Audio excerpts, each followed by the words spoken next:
Muy buenos días. Con gusto acepto la invitación de los alumnos de la Universidad Ruiz de Montoya y en esta ocasión para disertar sobre un tema que yo considero que es un derecho fundamental de la persona, es un derecho humano, como es el derecho a alimentarse.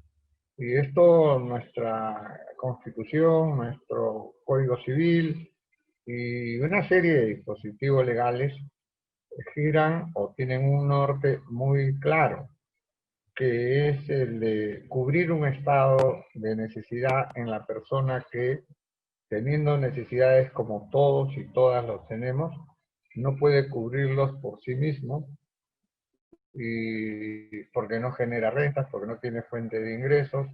Y entonces a esa persona que está en estado de necesidad hay que alimentarlo, porque si no lo alimentamos, sencillamente lo condenamos a problemas de salud e incluso hasta la muerte. Me estoy refiriendo al derecho de alimentos y en particular los alimentos para los menores de edad, niños, niñas y adolescentes. Y el tema de los niños, niñas y adolescentes, que es una población vulnerable, indefensa, pues nos obliga, incluso en mayor medida, a tomar todo tipo de precauciones.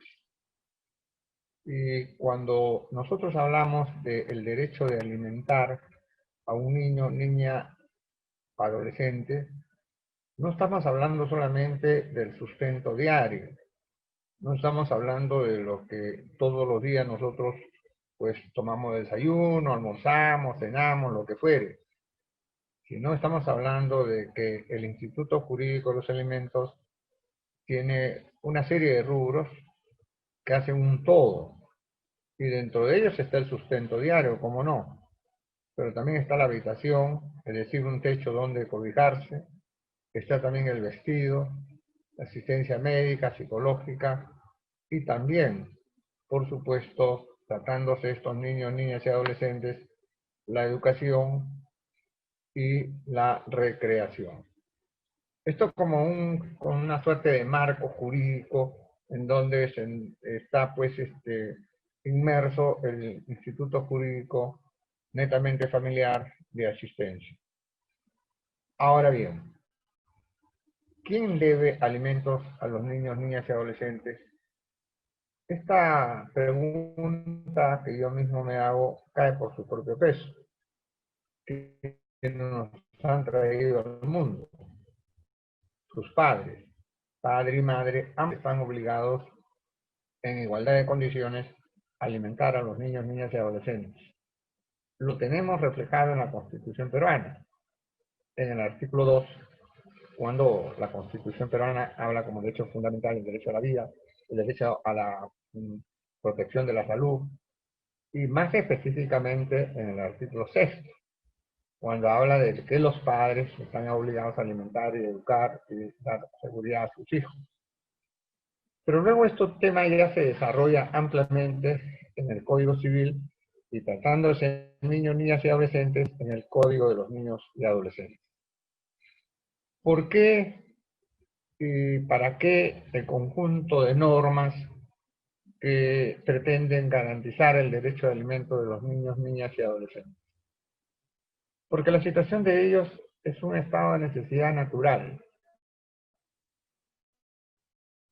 Y este estado de necesidad natural, que lo tenemos todos, se presume en los procesos de alimentos. En el derecho presumir es dar por cierto algo que es probable. Y es muy probable, por su minoridad de edad, de que los menores no generen rentas. Son personas indefensas. En esa medida, cuando se plantea un proceso de alimentos, no es el juez el que le va a decir, a ver, menor, niño, niña, prueba tu estado de necesidad. No, no. Esto es un estado de necesidad natural. Y cuando yo digo natural es porque todos, todos, los que me escuchan ahora, los que me ven ahora, todos son conscientes desde que venimos al mundo hasta un cierto periodo de nuestra existencia, no podemos valernos por nosotros mismos. Necesitamos de que alguien nos proteja, nos cuide, nos alimente. Incluso en ese supuesto, estamos hablando de que permítame este cotejo, hasta los animales se valen por sí mismos ya a las semanas de nacido o a los meses de nacido. Nosotros no. Nosotros todavía tenemos que caminar un largo periodo para poder subsistir por nosotros mismos. A eso me refiero yo con el estado de necesidad natural. Ahora bien, estamos en el Perú y en el mundo entero en una situación de emergencia. Y esta situación de emergencia, esta plaga de la que nos habla la Biblia, y parece ser de que cada 100 años hay una suerte de pandemia como la que tenemos ahora, que nos ha tocado a esta generación, a las generaciones que están vivas, nos ha tocado enfrentar esta pandemia. Y esta pandemia ha agudizado los problemas en cuanto al cumplimiento de las obligaciones que tienen los padres para con sus hijos. Yo podría, a guisa de ejemplo nada más, mencionar que en tema de familia, la pandemia ha generado y ha agudizado los problemas de relaciones familiares, el problema de la tenencia, el problema del régimen de visitas. Todo esto ahora se ve muy, pero muy difícil de llevar a la práctica porque se consideran los menores de edad en situación de vulnerabilidad y entonces hay que protegerlos. Y hay una suerte de aislamiento social que es muy riguroso. Sin embargo, centrémonos en el tema de los alimentos. Si antes de la pandemia ya los juicios de alimentos eran voluminosos, el juez competente para conocer estos casos son los jueces de paz letrados. Y los jueces de paz letrado son todistas, son jueces que ven todo tipo de procesos. Y dentro de ellos está el proceso de alimentos. Es algo que me parece que debe corregirse. Y si uno le pregunta a un juez de paz letrado, dentro del 100% de casos en general que usted está viendo, ¿cuántos casos corresponden a alimentos? No tengo la menor duda que le van a decir del 100%, 60% son juicios de alimentos. Así de grave está la cosa. Entonces uno se pregunta y dice, ¿por qué hay tantos juicios de alimentos? Es que hay tantos padres irresponsables que no asumen su obligación de alimentar a sus hijos a quienes procrearon. Yo siempre me planteo una suerte de, de dos situaciones que se presentan en estos casos. Y me estoy refiriendo al deudor alimentario, aquel que debe alimentos a los padres respecto de sus hijos. El no querer y el no poder. En el no querer hay un acto voluntario de la persona. Teniendo recursos, niega alimentos a sus hijos. A estos hay que sancionarlos. E incluso, si no cumplen, yo diría, bueno, pues hay que ir hasta las últimas consecuencias, que en este caso es el delito de omisión a la asistencia familiar y va a sufrir carcelería. Pero el otro supuesto, el no poder, es el que me preocupa. Porque el no poder ya implica que la persona desea, quiere alimentar a sus hijos, pero no tiene los recursos, no tiene. Y hoy hemos visto cómo ha crecido el desempleo enormemente. Personas que tenían un ingreso determinado, pero que de la noche a la mañana ha desaparecido. Y entonces, ante una realidad de esta naturaleza, estamos ante una situación más del no querer en el no poder. ¿Y cómo solucionamos este tema? Si yo voy por el lado netamente legal, se ha hecho bastante.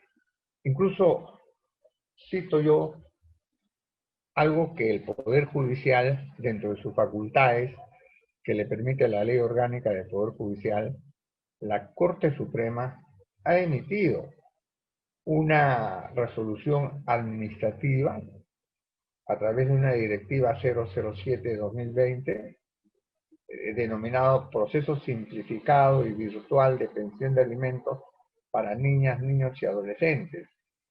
Esta directiva, por ejemplo, del Poder Judicial, eh, torna un proceso de alimentos en algo muy expeditivo. Incluye dentro de este proceso todos los avances tecnológicos que tenemos ahora. Y entonces ahora se ha creado una mesa de partes electrónica, hay formatos incluso para presentar demanda de alimentos. Ya saben ustedes que para demanda de alimentos no se requiere firma de letrado para facilitar precisamente el acceso a la justicia, ¿no? Y esta mesa de partes electrónicas va a funcionar como receptora de los escritos, pero ya nada va a ser como lo era en el pasado, en donde teníamos que ir donde el juez, audiencia, actuación de pruebas, el juez se tomaba un tiempo para dictar la sentencia, recababa informes, incluso declaraciones. Todo esto va a ser ahora oral y a través de, de estos medios que ayudan muchísimo a aligerar el trámite. Es decir, los procesos son virtuales ahora. Entonces, la directiva del Poder Judicial ahora ha resumido el proceso de alimentos en casi 3 etapas que no tienen que ir más allá de unos 30 o 30 y tantos conflictos, de una contestación de la demanda, y luego de ahí el auto administratorio del juez,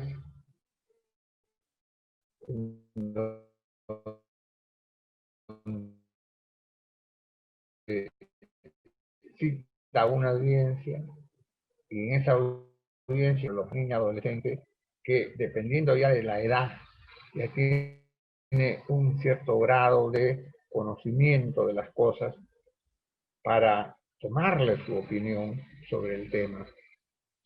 Todo esto en función de lo que más conviene e interesa al niño.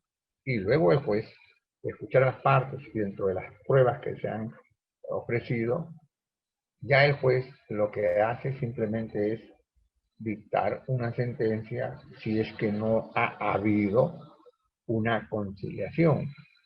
Porque la conciliación es importantísima en este tema de alimentos.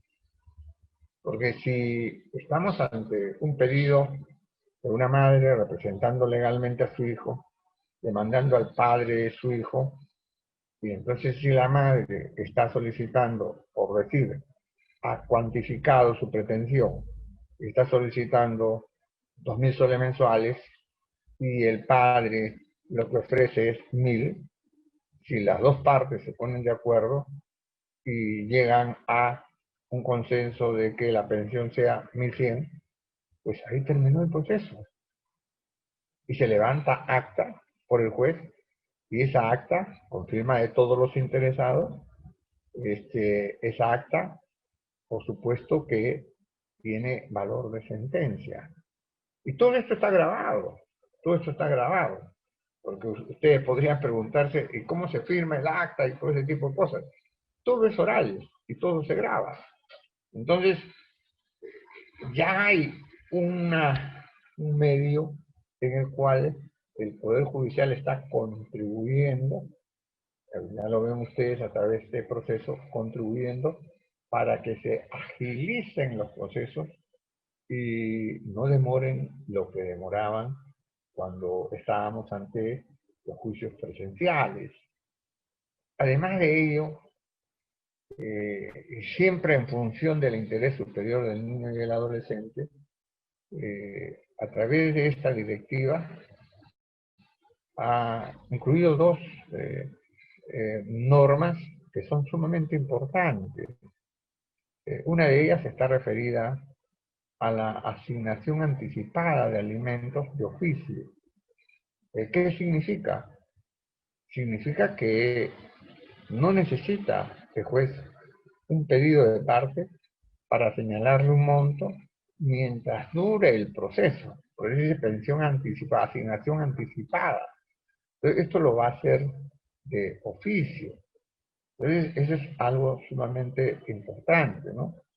Y luego está, pues, la actuación de oficio del juez, de si el juez lo que pretende es de que los alimentos del menor estén debidamente garantizados, pues lo que hace cuando se inicia el proceso es, al recibir la contestación de la demanda del demandado, el demandado necesariamente, obligatoriamente, tiene que acompañar a su contestación de la demanda una declaración jurada, si es que no está afecto a un impuesto a la renta, sino su declaración jurada de impuesto a la renta, una declaración jurada de ingresos que percibe.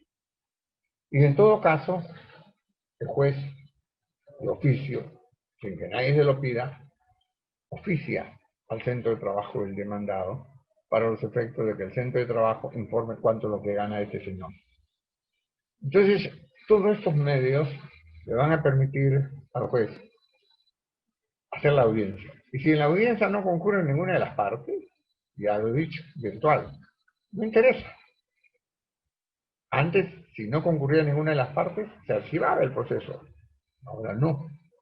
No concurren las partes, que pues con las pruebas que ya de la demanda y de la contestación de la demanda, él dicta sentencia. Todo esto en función del interés superior del niño y del adolescente. Ahora, hay que tener en cuenta algo que me parece sustantivo. Todo esto va a funcionar en la medida en que estemos hablando del demandado trabajador que siquiera aún con la pandemia y todo, está generando, si no los recursos de antes, pero está generando recursos. Cuando uno habla del tema de los alimentos, uno siempre tiene que tener muy claro de que estamos hablando de dos partes. Y la primera parte, ya hemos dicho, tratándose de niños, niñas y adolescentes, no hay necesidad de probar su estado de necesidad. Y eso se presume. Lo que sí tiene que probar la parte demandante es, está pidiendo un monto y ese monto es para cubrir las necesidades que tiene el menor. Porque los menores no tienen una necesidad uniforme. Un menor de 8 meses de nacido, evidentemente el rubro educación allí no está pues pendiente, no está para dilucidar. Pero si estamos hablando de un menor de 6, 7, 8, 9 años, y el rubro ya de educación, ya hay que considerarlo. Si el menor tiene problemas de salud, pues entonces ese rubro de la atención a la salud física y psicológica, pues hay que considerarlo. Entonces es variable las necesidades. Y esas necesidades en cuanto a su monto, cómo se valorizan, eso es lo que tiene que tener en cuenta la demandante para pedir el monto con la finalidad de cubrir todos estos rubros. Pero hay que mirar al otro lado también, pues. Y el otro lado es las posibilidades económicas del deudor. Entonces, hace un ratito, unos segundos nada más, decía, hay que mirar al deudor alimentario, al papá, por ejemplo, o a la mamá que está obligada a alimentar, a ver qué posibilidades económicas tiene. Y si estamos hablando de una persona que aún mantiene su trabajo, caray, en buena hora, pues entonces tenemos la información de su empleador que nos va a decir cuánto está ganando. Y sobre eso, pues ya pues va a señalar un monto determinado. Pero viene el problema central ahora, vigente, presente, actual. La gente está sin trabajo. Y la mayoría de los demandados, la mayoría de los demandados son demandados que si trabajaban antes eran informales. Y ahora ni siquiera esos informales están generando recursos. Entonces uno se pregunta y dice, bueno, ¿y qué hacemos en una situación de esta naturaleza? ¿Se acuerdan lo que yo dije hace un rato? El no querer y el no poder. Estamos en el no poder. Pero aún en esos casos, repito, aún en esos casos, nuestro Código Civil, contrastando con la realidad peruana, generó una norma que a mí me parece sumamente importante. Nosotros tenemos un artículo en el Código Civil que señala con claridad que no es necesario investigar rigurosamente los ingresos del demandado para fijar una prestación alimentaria. ¿Cuál es la idea que hay detrás de esta norma? Pues cuidar las espaldas del juez. Porque si el juez, en una relación alimentaria en donde él está conociendo este proceso, no tiene ninguna prueba de que el demandado esté generando ingresos, si aplicamos fríamente los principios procesales, ¿qué va a ocurrir? Va a ocurrir de que hay que absolver al demandado. Todos sabemos de que quien afirme un hecho tiene que probarlo. Y si la demandante no prueba que el demandado está generando ingresos, sencillamente hay que absolverlo. Si actuáramos con los principios muy rígidos, procesales, que se aplican en los procesos comunes y corrientes. Pero no, pues, estamos en alimentos. Y de por medio hay un interés que cubrir, que es el interés del menor. Y por eso existe este párrafo de una norma. No es necesario investigar rigurosamente los ingresos del demandado, porque si no se llega a probar de que se está generando recursos por parte del demandado, lo que va a suceder ahí es que el juez nunca va a dejar de dictar sentencia. Aun cuando no se haya probado los ingresos del demandado, el juez hasta simbólicamente señala una suma. Porque quien procrea un hijo asume responsabilidades, pues. Si la persona dice, yo no estoy trabajando, no estoy generando recursos, sí, pero estás viviendo.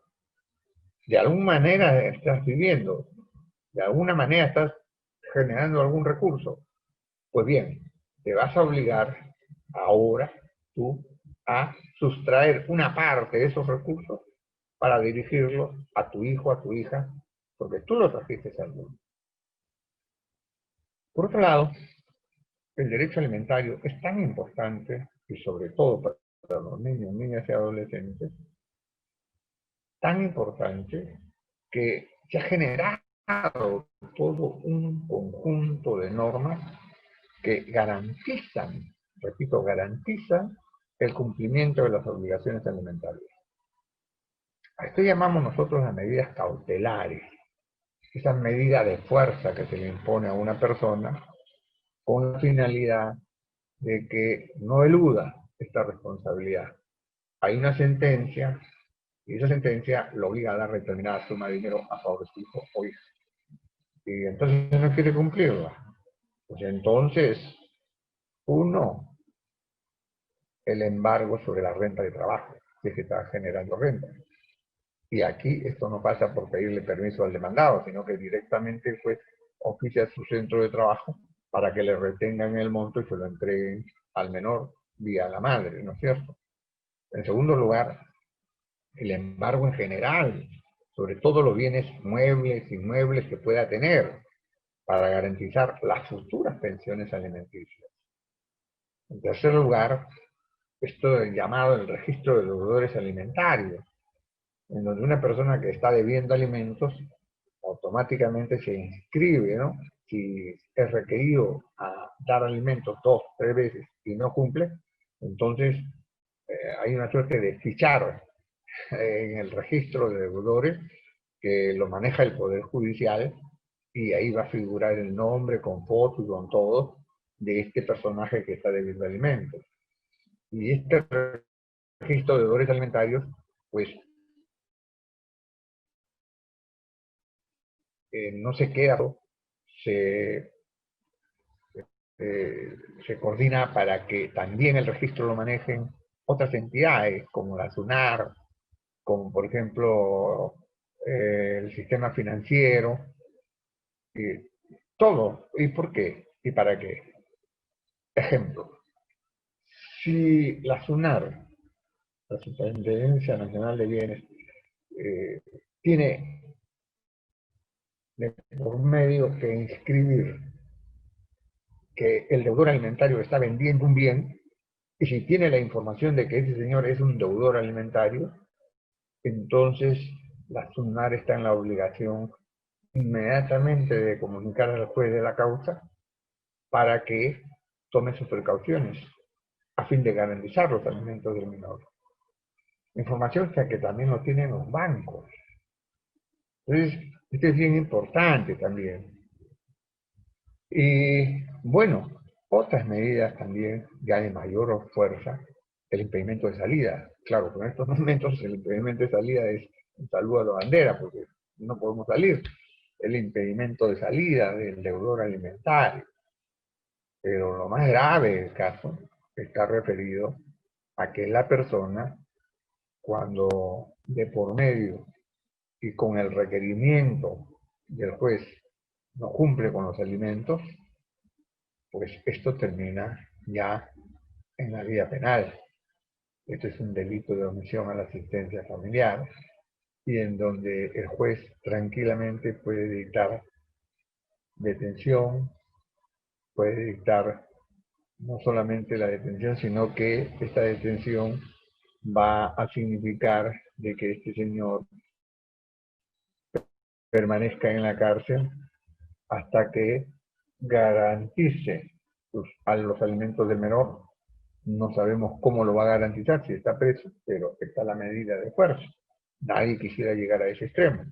Pero estos alimentos que comenzaron en la vía civil terminan en la vía penal como una figura netamente penal, delito de omisión a la asistencia familiar. Como verán ustedes entonces, la situación es bastante grave en el ámbito de los alimentos. Y yo sí creo que aquí el Estado, y entiéndanme todo, cuando yo hablo de Estado, yo no hablo de gobiernos de turno. Para mí me queda muy claro que el gobernante pasa y el Estado queda. Y en esa medida, entonces, yo digo que el Estado debe tener un compromiso fundamental ahí cuando se trata de menores que están en estado de abandono en función de que los padres que están obligados en primer lugar a dar alimento, pues no están generando los recursos que tienen. Y entonces, de alguna medida, los menores abandonados. Si no, no estamos respetando la Constitución, pues, protege al niño, a la niña y adolescente. Bueno, ¿cómo está protegiendo? No es suficiente con que se den leyes y leyes cuando estamos ante una situación tan extrema y grave, tienen recursos para estos menores. Y si la misma Constitución se pone tan extrema al decir no hay prisión por deuda, excepto en el caso de alimentos, es decir, si llega a ese extremo de decir se puede meter preso a la gente porque no cumple con los alimentos, bueno, pues que el Estado también tome su obligación como Estado de proteger a su población más vulnerable. Si nosotros, un Estado, no protege a su población infantil, se está condenando el mismo. Porque esa población infantil es la que mañana más tarde nos va a gobernar, van a ocupar todos los cargos públicos, privados y todos. Porque las personas, ya esto generacionalmente, van desapareciendo y los niños toman el lugar de los adultos. Y si esos niños, niñas y adultos llegan a esta situación ya de adultos en estado de desnutrición, entonces, ¿qué población vamos a tener? Y ese tema sí preocupa. Y yo quisiera cerrar este tema dentro de los minutos que me faltan.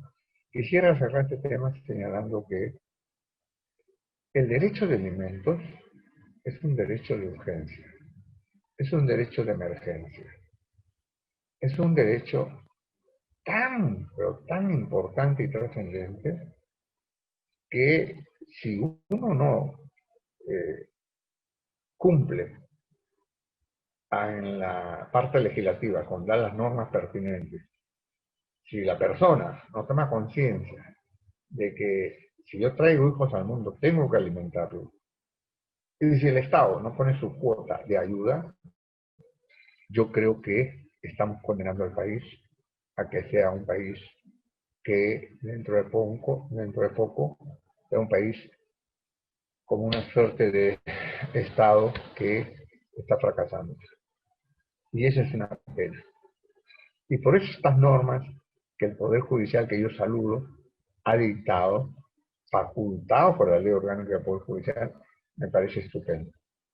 Porque los procesos de alimentos deben ser orales, virtuales, pero también en un corto tiempo. Tratar de simplificar los procesos, que no sean, hay que cumplir un proceso, segundo proceso, tercer, no. Las etapas del proceso deben unificar, como ha hecho esta directiva, y yo la repito, porque me parece sumamente importante, la directiva 007-2020 del Poder Judicial. Proceso simplificado y virtual de prevención de alimentos para niños, niñas y adolescentes. Ojo, niños, niñas y adolescentes, porque los adultos, las personas mayores de edad pueden seguir su proceso de alimentos, pero no bajo esta modalidad. Porque todas y todos sabemos que en el caso de los estudiantes, por ejemplo, los jóvenes que ya son mayores de 18 años de edad, están siguiendo con éxito una carrera, pues ellos todavía tienen derecho a alimento de sus padres. Y cuando la norma dice los mayores de 18 años están siguiendo con éxito una carrera profesional, se entiende que su tiempo lo tienen dedicado precisamente a los estudios. Y al tener ocupado el día a día en sus estudios, pues no tienen la posibilidad de generar rentas. Y por eso es que la ley dice se extienden los alimentos más allá de los 18 años. Pero también hay que tener en cuenta algo, ¿eh? Tener en cuenta que cuando la ley dice los mayores de 18 años están siguiendo con éxito, el término éxito no es una exquisitez de legisladora, sino que el término éxito tiene un contenido. Y éxito no se está pidiendo de que el alumno o la alumna sea la mejor de la clase, en buena hora, si él lo es, o que esté dentro del tercio superior. Se está pidiendo que sea un alumno o alumna regular en sus estudios. Asistencia regular, sus notas regulares.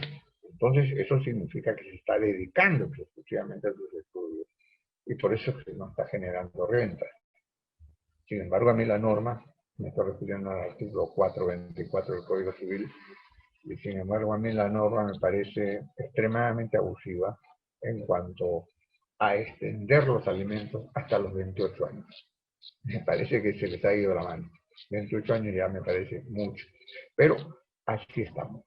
Estos son los alimentos y esto es lo que yo quería hablarles el día de hoy y espero que haya satisfecho las expectativas de ustedes, de quienes me escuchan, de quienes me han visto.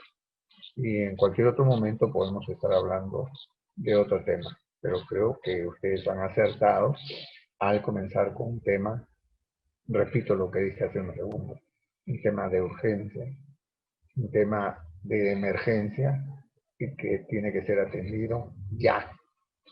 Y no, ya vamos a ver cómo lo atendemos. Tiene que ser atendido ya, en el momento. Muchas gracias. Muchas gracias.